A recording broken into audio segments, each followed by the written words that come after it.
Sababu ya kifo cha Jenista Joakim Mhagama, aliyekuwa mbunge wa Peramiho na waziri wa afya wa Tanzania, imetangazwa na vyombo vya habari kuwa alifariki kutokana na matatizo ya afya ya moyo, yaani maradhi ya moyo, na hakuwa na dalili za jambo lolote la nje kama ajali au uhalifu. Huduma ya afya ilibainisha kwamba ugonjwa wa moyo ndio chanzo cha kifo chake. Jenista Mhagama alifariki dunia Alhamisi ya tarehe 11 Desemba mwaka 2025 jijini Dodoma akiwa na umri wa miaka 58, huku taifa likimwombeleza kwa mchango wake kama kiongozi wa siasa na huduma kwa umma. Jina kamili ni Jenista Joakim Mhagama. Alizaliwa tarehe 23 Juni mwaka 1967 Songea mjini mkoani Ruvuma.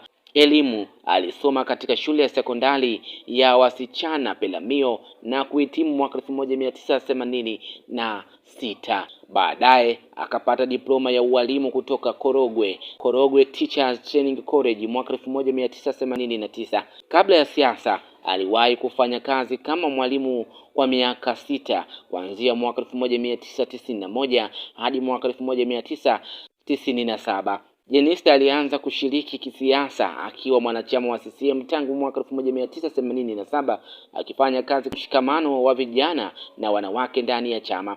Mwaka 2000 aliteuliwa kuwa mbunge kupitia special seat ya wanawake bungeni, yaani kiti maalum, mbunge wa viti maalum. 2005 alipigania vita na Shujaa na kushinda kiti cha ubunge huko Peramiho.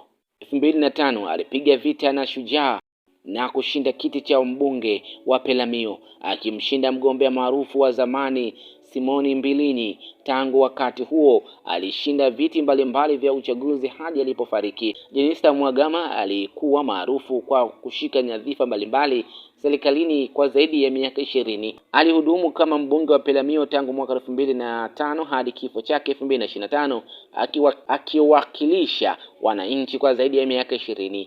Alipendwa kwa michango yake ya hoja, maswali na kushiriki kwa kina katika mijadala ya bunge. Naibu waziri wa elimu na mafunzo ya ufundi mwaka 2014 hadi 2015 katika utawala wa Rais Jakaya Kikwete.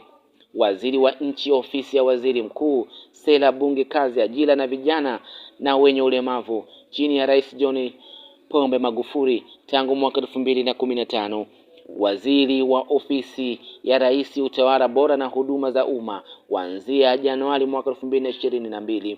Waziri wa afya wa Tanzania aliyeapishwa Agosti 15, 2024 na Rais Samia Hassani. Katika nafasi hii aliendelea kuongoza sekta ya afya ya kitaifa na kikanda. Mchango na uongozi wa kikanda.